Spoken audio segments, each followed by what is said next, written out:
This episode presents the factual position on limited contact with your child after family court proceedings. No persuasion, no opinion, just what limited contact actually allows you to do and what it doesn't allow. If you're considering applying to family court for contact with your child, or if you've already been ordered limited contact, you need to understand the complete reality, because limited contact is not parenting, it's something else entirely. Let's start with what limited contact actually is. Indirect contact means monthly cards, letters, or video messages. You spend approximately 1 hour per month creating content. You send it to the other parent. They control whether your child sees it. This is one-way communication. Your child doesn't respond. You don't know if they even see what you sent. You have no feedback. You're essentially communicating into a void. Supervised contact means sessions at a contact center, typically up to 4 to 6 times per year. That's every 2 or 3 months. Each session lasts 2 or 3 hours. A trained supervisor watches everything you do and say. They sit in a room with you. They take detailed notes throughout the session. They write formal reports after each session about your behaviour, your child's behaviour, and the interaction between you. These reports go to the court and can be used as evidence. You pay £40 to £60 per session for this supervision. Some fathers are ordered both simultaneously, monthly videos or cards plus supervised sessions. Both requirements are ongoing. Both are legally enforceable. Both continue for months or years. The indirect contact doesn't stop when supervised contact starts. You're doing both at the same time, indefinitely. This is legally binding. Once a court orders contact, you must comply. You cannot stop because it feels useless or pointless. You cannot reduce the frequency because you're busy with work. You cannot take a break because it's emotionally difficult or exhausting. You cannot change your mind. Stopping for any reason means contempt of court. Contempt of court has serious consequences. Fines up to £2,500 per breach. If you miss 6 months of monthly contact, that's potentially £15,000 in fines. Unpaid work requirements of 40 to 200 hours. This is similar to community service and is managed by the probation service. Possible imprisonment, up to 2 years in prison for persistent or deliberate contempt. This is rare, but it does happen. Complete and permanent loss of all contact with your child. A Section 9114 order preventing you from making further court applications for 18 months or longer, sometimes years. A criminal record for contempt of court. That's what limited contact is. Legally binding, strictly enforceable, and serious criminal and financial penalties if you don't comply. Now let's talk about what you can actually do with this limited contact, and more importantly, what you cannot do. You cannot discipline your child. Here's what fathers don't understand until it's too late. Limited contact means you cannot actually parent. Let's be completely specific about what you cannot do. You cannot discipline your child. Why? Because you're not present to enforce any consequences. You see your child between 12 and 24 hours per year total. That's it. Discipline requires consistency, being there every day to set boundaries, enforce rules, and follow through with consequences. You have no consistency. You're present so rarely that you cannot establish or maintain any disciplinary framework whatsoever. Discipline also requires authority. Your child needs to see you as a parent with the legitimate right and responsibility to set boundaries and correct behaviour. But when they only see you for a few months, for a few hours, you're not an authority figure to them. You're a stranger, or at best a distant visitor they barely know. They don't see you as somebody who has a right to tell them what to do. If you try to discipline during supervised session, it will be noted as concerning behaviour. Here's a real example. Your child misbehaves during a session. They hit you, they throw things across the room, or refuse to listen to anything you say. You respond firmly, saying that's not acceptable behaviour and there will be a consequence. The supervisor writes in their detailed notes, father was harsh with child and displayed concerning rigidity. Father attempted to discipline inappropriately. Your next session gets cancelled pending a review whether contact should continue at all. The reality is you can only be positive, entertaining, and superficial during contact. Fun dad, Disney dad, entertainment only dad. Any attempt at actual discipline is viewed as negative and harsh. Negative behaviour by you is seen as a risk to the child's welfare. Risk means your contact gets reduced or stopped completely. You cannot give honest feedback to your child about their behaviour or chores. What you cannot say, you need to try harder at school, your grades are concerning. That behaviour isn't okay and needs to change. You're being disrespectful to your mother and that's unacceptable. You should read more books and spend less time on screens and video games. I'm worried about the friends you're choosing. Any of these normal parenting statements will be reported as you being harsh, critical, controlling, or creating emotional harm. If your child complains to their mother that you criticised them or made them feel bad, the mother reports this to the court or CAFCAS. Your contact gets reduced or stopped entirely. You're labelled as emotionally harmful. Your role is restricted to entertainment only. You must be relentlessly positive at all times. no criticism of behaviour, no guidance about poor choices, no honest feedback about anything your child does wrong. You cannot parent, you can only entertain and stay positive. You cannot criticise the primary carer's parenting. You cannot question or comment how your child is being raised at all, ever, under any circumstances. Examples of what you cannot say. I notice he's struggling with reading. Have you considered getting extra tutoring or professional help?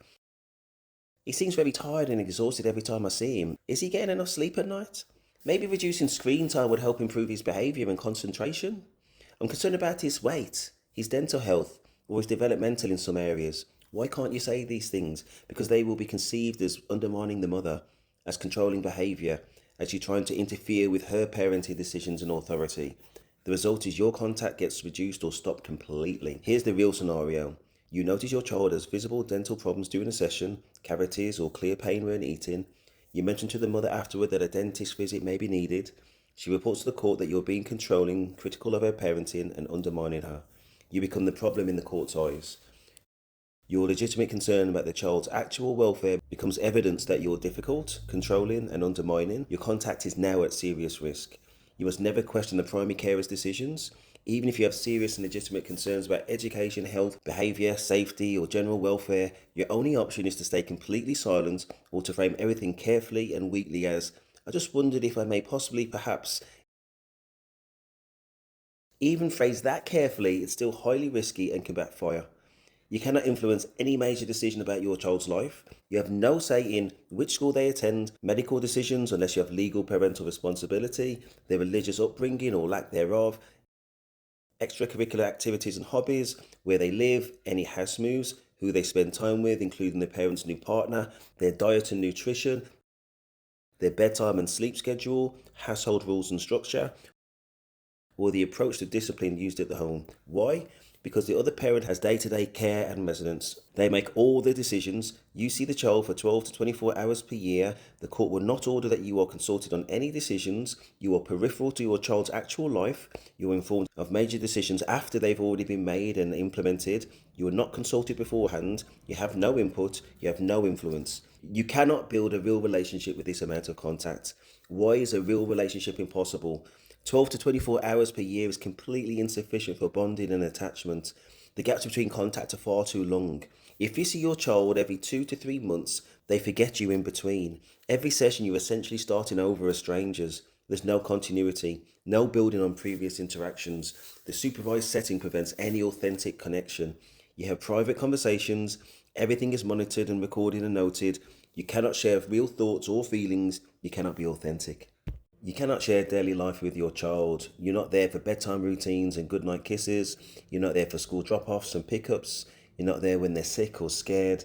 You're not there for their small daily achievements. You're not there for their everyday difficulties and struggles. You cannot be present for important life moments, first day at school, sports events and competitions, school performances and plays, birthday mornings, Christmas mornings. You're not part of their actual daily life. You're a visitor who shows up occasionally for a few hours. Here are the real scenarios that show exactly what these constraints mean in practice. Scenario 1.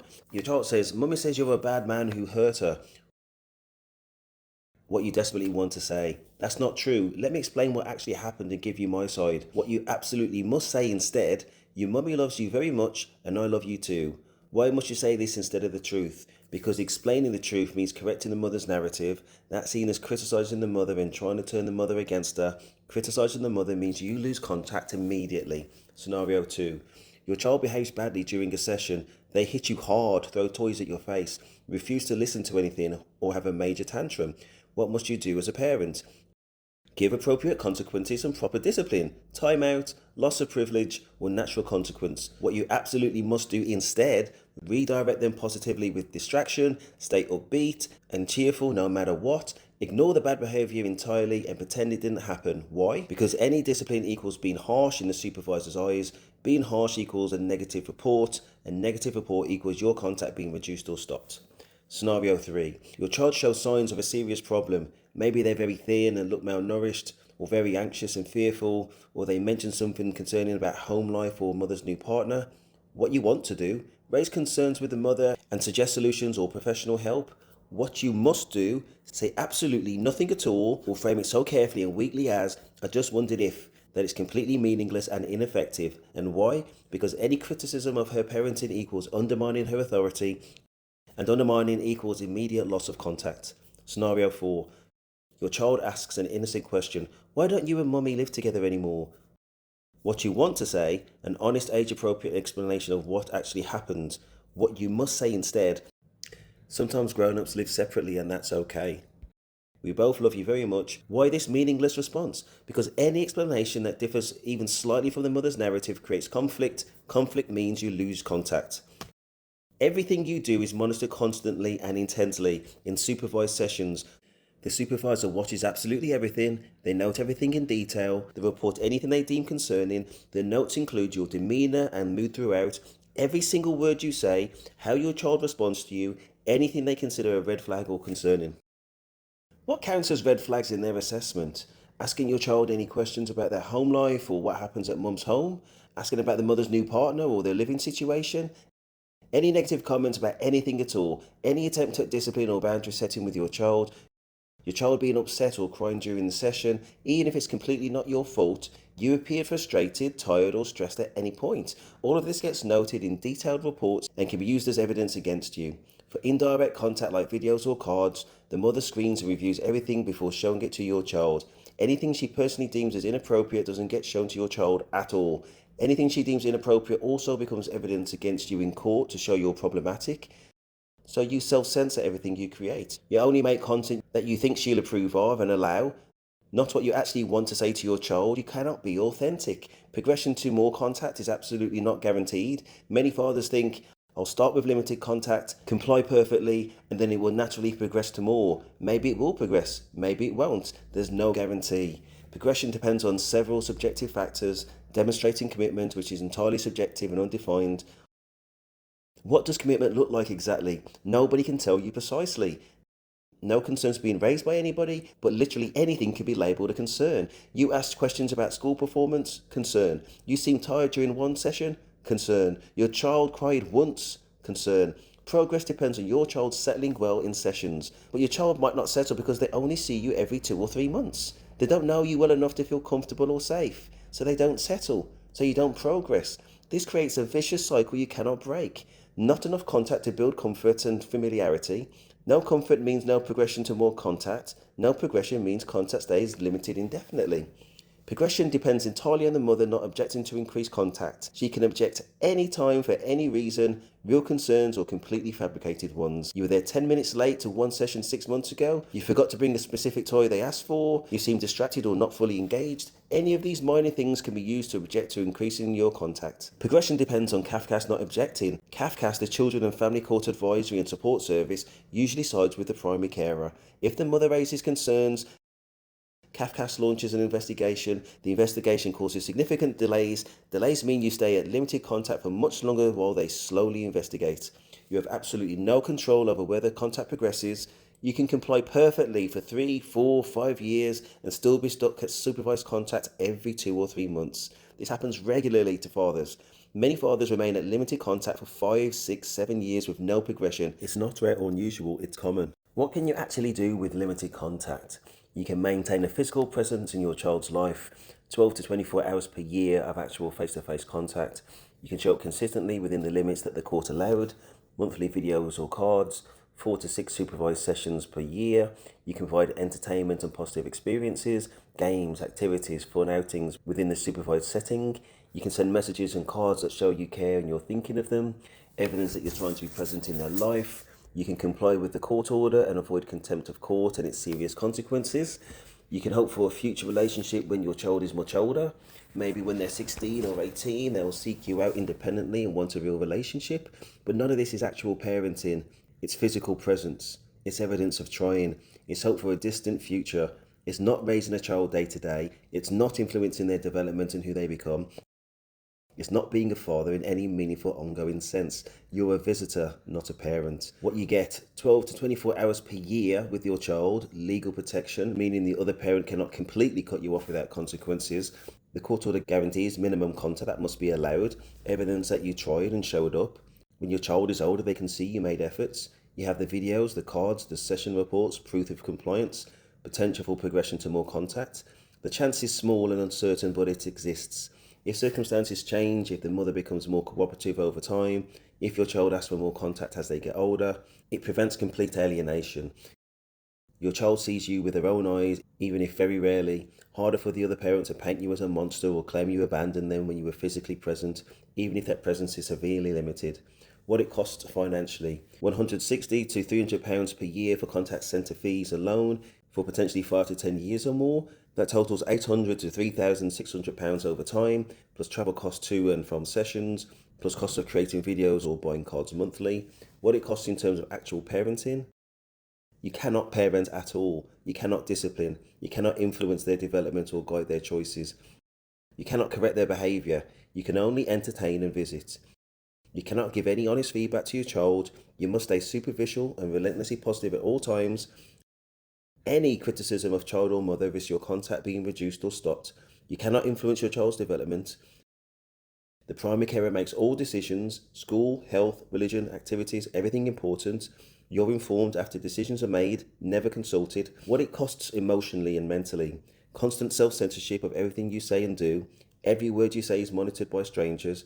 Every action is noted and evaluated. You're always being assessed and judged as a parent. This means performance rather than authenticity, walking on eggshells constantly, years of this treatment. So is limited contact worth it? For some fathers, yes. For some fathers, no. Both answers are completely valid. You cannot parent with limited contact, but you can maintain presence. You can show you tried and hope for the future. Make your decision knowing this complete reality.